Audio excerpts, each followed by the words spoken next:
Почитувани, живееме во земја надарена со природни убавини и исклучително добра местоположба. Од овде, Ајватовски рид, каде го имаме Скопското поле на дланка, порачувам да си ја чуваме татковината и да продолжиме да вложуваме во неа и во нашите граѓани.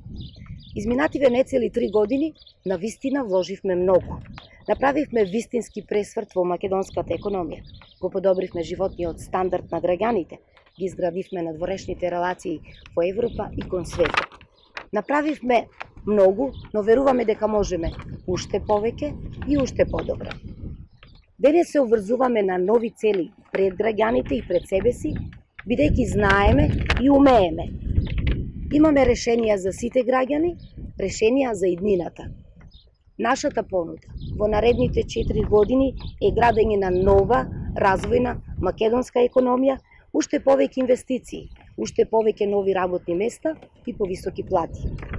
Нашата економија до крајот на мандатот да достигне солиден и одржлив раст од 4%. Инвестиции од најмалку 1 милиарда евра за 4 години, заснована на иновации, висок степен на финализација на производи и услуги и одржливост на бизнисите.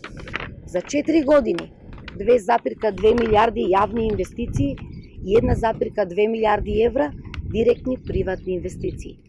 600 милиони евра за поддршка на домашните и странски инвестиции. До крајот на мандатот намалување на невработеноста за 3% годишно. Нашата цел до крајот на мандатот е едноцифрена стапка на невработеност. Трендот на раст на плати продолжува.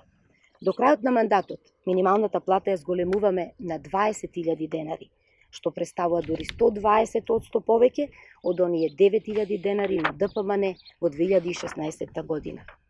Просечната плата до крајот на мандатот да достигне 34.000 денари.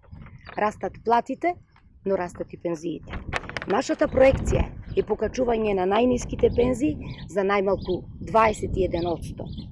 Почитувани, разликата е јасна и видлива. Од една страна е Социјалдемократскиот сојуз на Македонија, кој го вети и реализира концептот парите назад кај граѓаните. Од друга страна е ВМРО-ДПМН, која беше против покачување на плати, пензии и против враќање на парите кај граѓаните. Оваа партија во својата понуда има единствена обнова на режимот, со кој парите завршуваа во Белиот дворец. Затоа, на 15 јули, граѓаните ќе ги одберат вистинските политики кои значат повеќе пари во семејниот буџет и повеќе инвестиции. Ќе одберат да одат напред, наместо да се уназадуваат, затоа што заедно можеме уште повеќе и уште подобро.